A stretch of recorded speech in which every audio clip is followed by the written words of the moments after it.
Hi, my name is Sarah Depew, and I'm running for Texas House of Representatives in District 67 as a Democrat. And I'm here with... I'm Shawn Jones. I'm the Vice Chair for the Libertarian Party of Collin County and former candidate for District 66. Very cool. Well, we are coming together and we have written down a bunch of issues. They are in a bucket, and we are going to select one randomly and talk about it completely off the cuff. So we don't know what we're going to be talking about. We've not prepared statements. You're going to get just what comes up naturally. Should be fun. Should be. All right. What do we have here? I know nothing about this topic. I promise this is random. We did go with the abbreviated weed, but we are talking about marijuana laws, law reform, and in what capacity the state should implement it. You have no opinions about this, right? You? No. Yeah. Not at all. All right, well then, do you want to get started or shall I? Ladies first? All right, well, I'm going to be really simplistic about this. I think it should be criminalized and it should be monitored by TABC. I think we should tax it, and I think the money should go into bolstering public education. Well, I do believe that we should definitely decriminalize it. I'm not necessarily for taxing it, as taxation is theft, but I would be willing to make a moderate compromise. It is the demonization of marijuana has become an absolute plague on our infrastructure in the judicial system. The courts are overrun with it. The prison, 55% of our prison population is nonviolent drug offenders. Again, my tax money is being stolen to cage other human beings for, a problem that realistically only impacted them. In some cases, the ones they loved, and other people, but it is, for the most part, it is, it's an individual choice when you damage yourself with those things. I totally agree. I also think that keeping it illegal just empowers criminal elements. And to be quite frank, those are jobs. If people want to farm it, if they want to sell it, that should be their choice. If people want to buy it and use it responsibly, I do think there should be laws governing how people can use it, as far as, not driving under the influence, and, they can be added onto laws that we already have. It wouldn't be hard to write. But in a nutshell, I think that it would save a lot of money. I think that there's a financial and humanitarian burden that comes from keeping marijuana legal. It can't really be justified. It doesn't make any sense. I would agree. I have this on here for medical marijuana. My father is 78 years old. He has Parkinson's disease and has had it for 25 years. And in a state like this, he can't get something to help him for his seizures. There's a lot of children out there that have a lot of neurological diseases right now. They can't get one of the most natural basic cures available to them because the state is restricting them from it and doing it under the false pretense that it's for their own well-being, when in actuality it's damaging. So I've never really fully understood the argument for why we should keep it illegal. I've looked into that. I've gone to the Heritage Foundation and other organizations to look at what is the best reason for this. And I'm kind of running up short. It impacts people if they, as you say, they get locked up for it. Taxes are paying for people to be in prisons unnecessarily for this, and it also impacts their job prospects as soon as they get out for the rest of their life. Really, they have to put that on their applications. What is the real justification, you think, for keeping it illegal? Profit. It's always profit. Okay. There, in my opinion, it is no small coincidence that less than 18 months after alcohol prohibition was repealed, the demonization of marijuana came into play. It has also been used against the anti-war movement in the 60s. It was used to control the black communities as well, and continues to be. You can look at states like Colorado, and you can go and check out the statistical drop-off in people filling their opioid prescriptions as soon as marijuana became legal. So you have a huge hit from the pharmaceutical industry. You have a huge hit from the alcohol industry in a lot of cases as well. So there's a lot of well-established corporate money that is directly impacted by the legalization of marijuana, and I think really it's probably not as much that the corporations necessarily want it to remain illegal forever as much as they want to keep it as illegal until they can find a way to control it to the best of their ability. You will see weed sponsored by Monsanto very soon, I have no doubt. So I suppose the alcohol and pharmaceutical industries are heavily lobbying state governments Yes, against this, yes, they are. They are very big lobbyists and proponents for keeping it illegal, as well as the private prison industry. I believe I read here recently, the state of New Mexico was going to be required to fill 300 more beds in one of their state prisons. Otherwise, they were going to have to pay. I believe it was a multi-million-dollar penalty for not keeping the private prison full. So Wow. you've got a lot. There's a lot of heavy old money and power that is heavily invested in keeping marijuana illegal. And it's also, from a low-level offender standpoint, if you get pulled over for whatever, blinker out, license plate light out, whatever it is, if an officer says, "I think I smell marijuana," it gives him carte blanche to invade somebody's privacy and their private dwelling, the car in this case. So it also gives a lot of flexibility from the police side to, usurp people's rights. So I'd mentioned earlier that I thought it should be monitored by TABC. Do you believe that it should be monitored, or where are you at on that?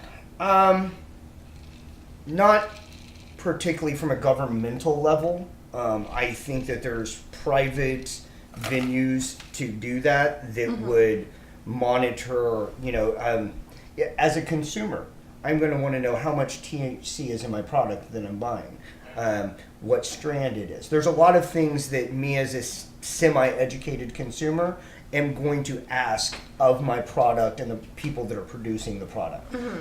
So I think kind of like you've seen the non-GMO verification projects that are out there, I think you would see a lot of that in the marijuana industry. Because, the fact is, if you want repeat customers, you want to put a good product out there. If you put a bad product out there, you're not going to stay in business very long. So I think that there is... I think that the people would really be able to regulate themselves in large regard. So I don't know. I think there needs to be some kind of labeling requirements or something like that.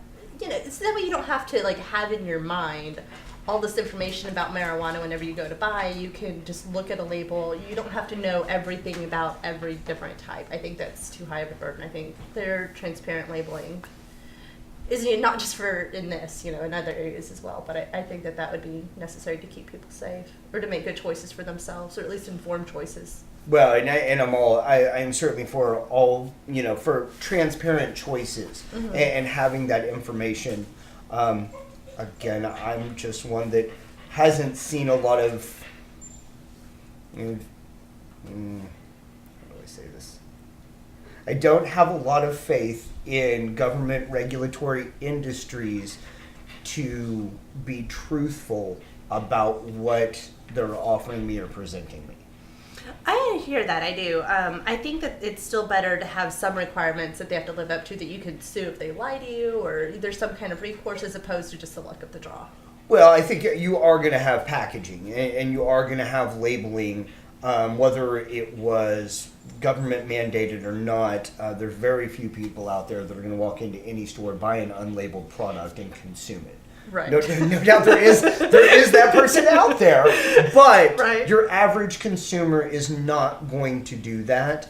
I would go with it, and I am all for if somebody received damage because of the product and a misrepresentation of the product, they should absolutely not be protected, in some kind of a crony corporatism where we see a lot of corporations being protected for a lot of things. Well, yeah, and that's kind of the source of my skepticism, I guess, about people being able to make their own choices without some kind of labeling requirements or monitoring. Because even with what labeling requirements we have now for cereals or whatever else you buy, you don't like, you can look at the ingredients, but that's not always the most transparent as to what that means or what impact that has on you. Like, you have to be an especially informed consumer to look at the back of just any label at the grocery store and know what you're getting. Like, that takes an extra level of diligence, I think. I would agree, and I tend to be more one of those people these Yeah. days,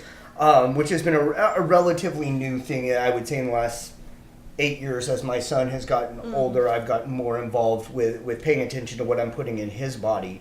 But going on about, referring back to the regulatory, I would look to something like the FDA, where the man who's running the FDA is a former Monsanto lobbyist. Yeah. I'm not sure that I can put much stock in, the guy who used to work for one of the companies that I despise the most. I'm not sure that I can trust him to have my well-being in mind when he's telling me which products are safe and which aren't. Yeah.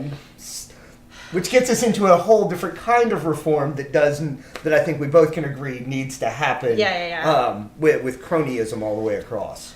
Yeah, we don't want wolves guarding the hen house, so to speak.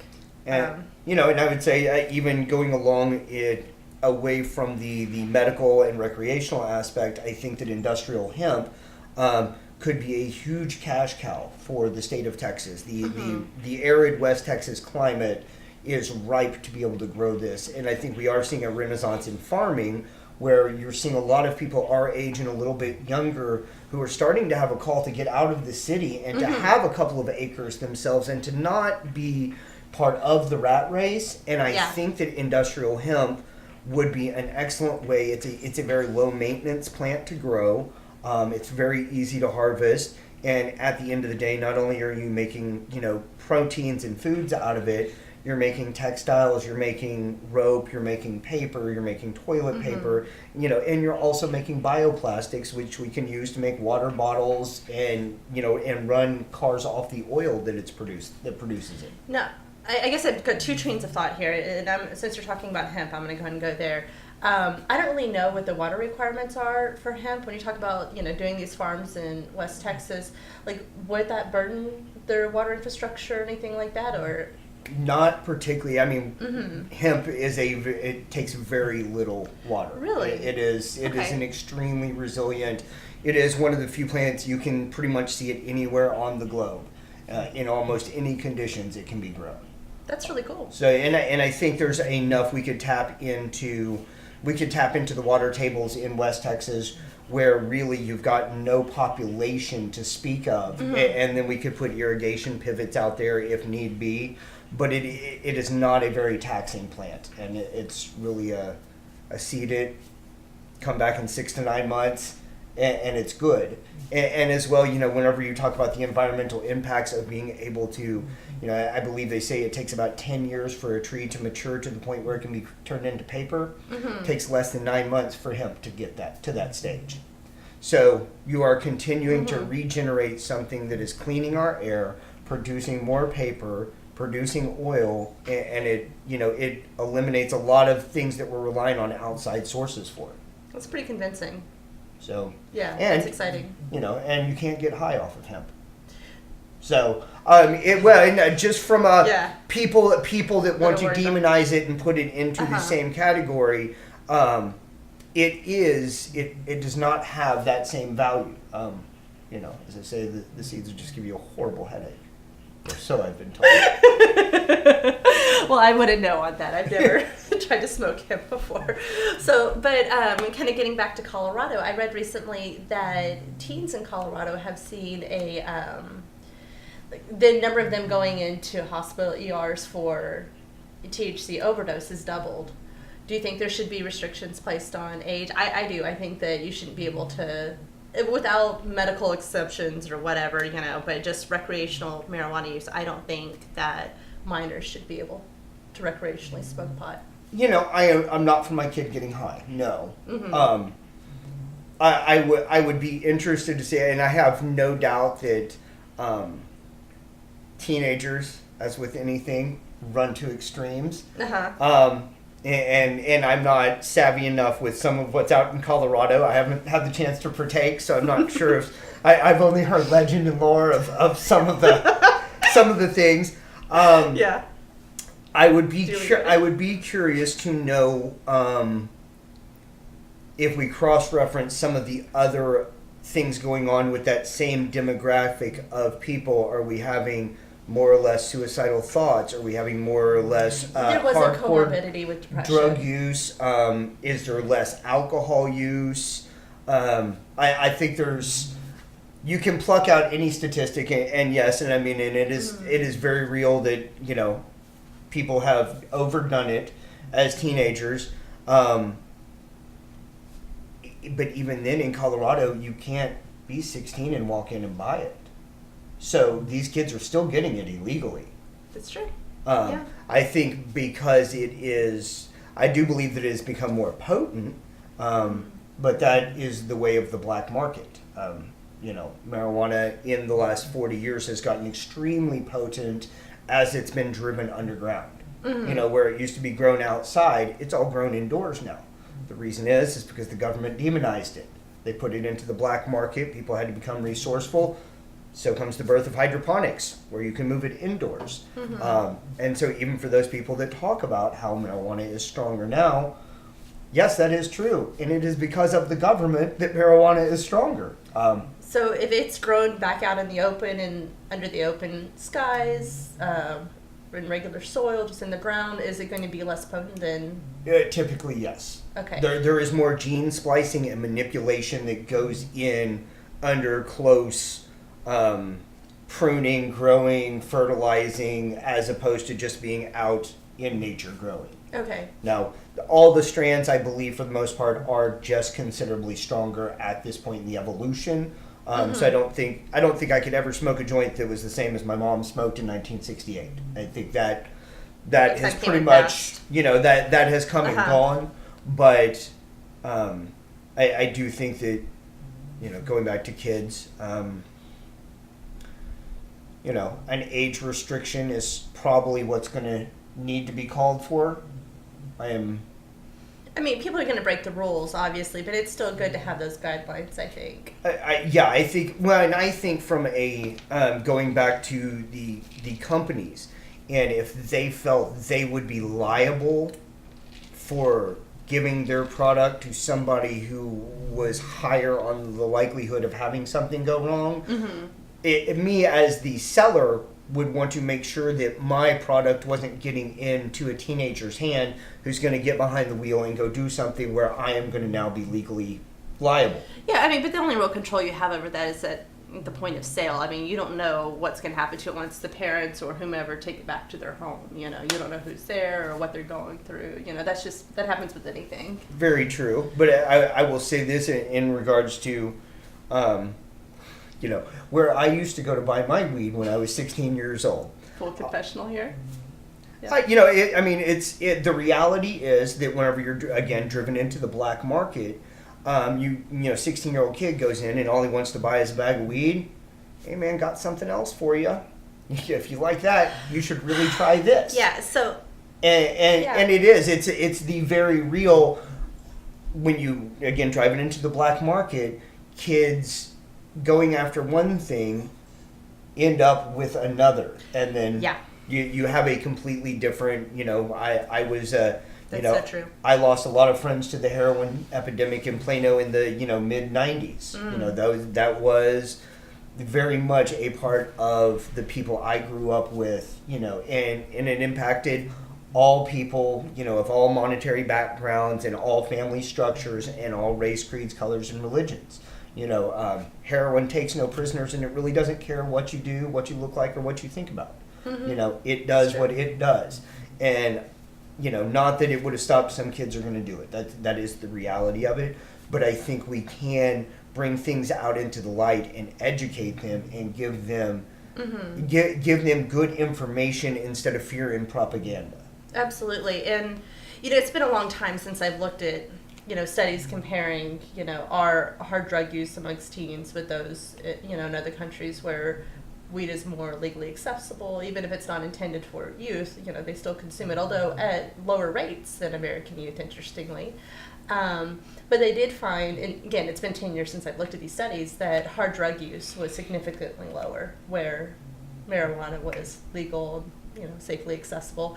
But to kind of get onto your point about whenever it's brought into the black market and these teens are going for it anyways, and other things come with that. I can say, when I was a teenager and smoked pot, you never knew the quality of what you were getting. Because I wasn't buying anything. I was just using whatever my friends had at the time. And, there was one time when, I got to tell you, like, it burned so hard. I couldn't breathe for the rest of the night. It hurt. And I know something was in there that shouldn't be. I know it. I don't know what it was. I've got no recourse if I was severely injured. Mm-hmm. There's really no one I can go to about that. You know what I'm saying? Like, whereas at least if there's some kind of open market for it, where it's out in the open, there's recourse if someone is injured by it, or you're not going to have that. You're not going to have, a distillery going to, lace it with something that it shouldn't be, something that's going to be harmful to you, embalming fluid or fiberglass or whatever. Yeah, like that's not going to work. But, it's bad for business for local drug dealers too, but it still happens. I don't know why it happens. I don't know what the purpose of that is. But there's really nothing you can do. You can't go to the cops about that. No. Yeah. I mean, you can't. And so, it's... And people say, well, then don't smoke pot. Fair enough. You shouldn't do things that are illegal. I am sympathetic to that argument. But at the same time, if people are going to do it, it'd be good for them to be able to be safe, at least. Mm-hmm. And I would say legal is not moral. No. The two aren't. And, I can say, as a parent and my life experiences, honestly, if my kid's going to decide to do something at an underage level, I would honestly rather him use marijuana than I would alcohol. Because and this only goes in my personal experience of what I saw teenagers doing, the recklessness was always higher with alcohol. See, that one's hard for me while it's illegal, because the repercussions for smoking pot and getting caught can well outpace the crime, as you know. And so, that's hard to justify.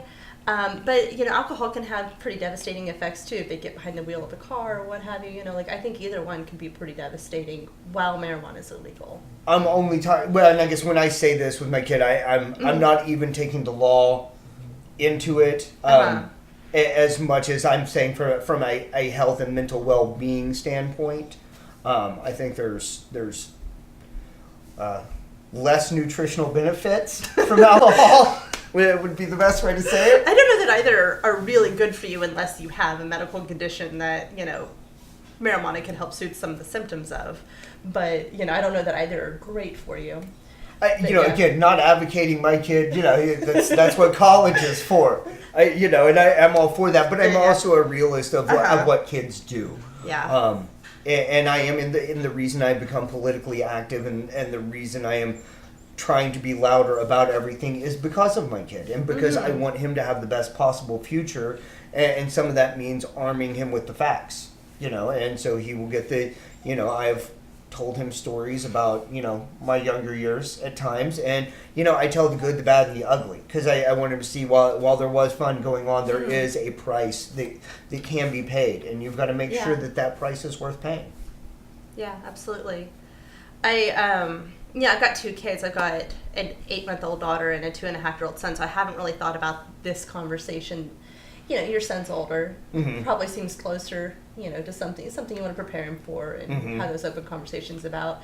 I've not really thought about it in the context of them yet as much as I have in a, broader policy of this doesn't really make sense why we're still spending so much money on the law enforcement, criminal justice, incarceration angle of this. I don't really get that when it does empower, those who would sell it illegally. That we're not helping any bad guys by we're not hurting any bad guys by keeping it legal. We're just increasing their profits. That's really all we're doing. And so that's kind of where I'm coming at it from, is really more the policy angle. Then I don't really want to see anybody go to prison for that. It just doesn't make sense. It's not worth years of their life. No, on no stretch. I really don't want to see drug addicts, period, in jail for drugs. No. The addiction is the jail that you live in. It is the self-imposed prison you're living in. And, I don't want my tax dollars going to it. If you are going to steal my money, let's put it in a rehabilitation program. Let's give these guys some education. Let's give them some hope. Let's give them something else to do with their time. Give them a second chance.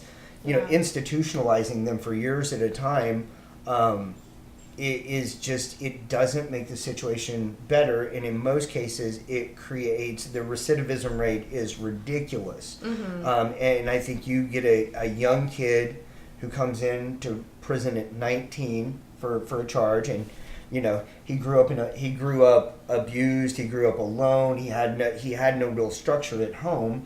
And he's doing what he's got to do to survive, both in a literal and in a mental and emotional standpoint. And he ends up in prison.